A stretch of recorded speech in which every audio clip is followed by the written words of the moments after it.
Here in our next example on conservation of energy, we're going to look at the spring. Obviously, when you compress a spring or elongate a spring, you can store energy in that spring, as we have done here. We have a spring of spring constant 400 newtons per meter, and we've compressed it at a distance of 60 centimeters.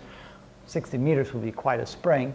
And then we put a block in front of the spring with a mass of 2 kilograms. We'll hold it in place, and then we'll let go. And all the energy stored in the spring will then be used to accelerate and move the block outward. And of course, eventually, since there's friction on the floor, so the friction between the block and the ground, the energy will be lost and the block will come to a stop. The question is, how far did the block go? Now here's an interesting concept, because it's really a two-step problem. The first thing that happens is the block will be accelerated by the release of energy of the spring, and then the block will be slowed down as it moves towards the end.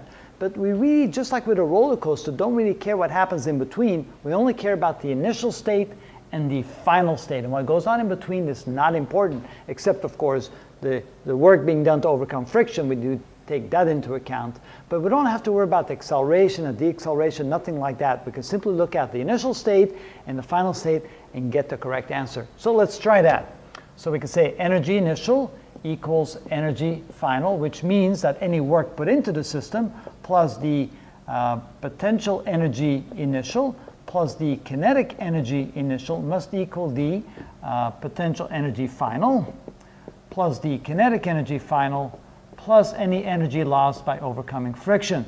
Now, you may say there's work done because we had to compress the spring. Well, either you account for it by the work done to compress the spring, or account for it by the energy already stored in the spring, and then we don't have to take into account the work done. So in this case, we could say the work done was done prior to the problem got started. Energy was already stored in the spring, so we don't have to worry about that. Potential energy stored in the spring, yes, we have. No kinetic energy because nothing is moving at the moment we let go of the block, so zero kinetic energy. There's not going to be any potential energy final because there's no altitude gain, no height gain, so there's no final potential energy. The block will not be moving at the end, so that's zero kinetic energy. So really what happens now is it's a simple equation where the initial potential energy stored in a compressed spring, well, all of it will be used to overcome the energy lost, E lost. And now we just have to figure out what those things are. For the potential energy initial, the energy stored in the spring is 1/2 kx squared, k being the spring constant and x being the distance that the spring was compressed. Well, of course, we'll have to convert that to meters.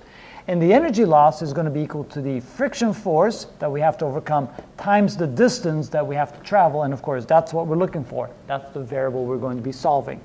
The friction force on a flat surface, remember, there's going to be the weight of the block pushing down, mg. We're going to have the normal force pushing back from the floor upward, normal force, which is equal in magnitude to mg, of course, opposite in direction. And then the friction force will, of course, be in the direction opposite of its motion, so the friction force will be in this direction.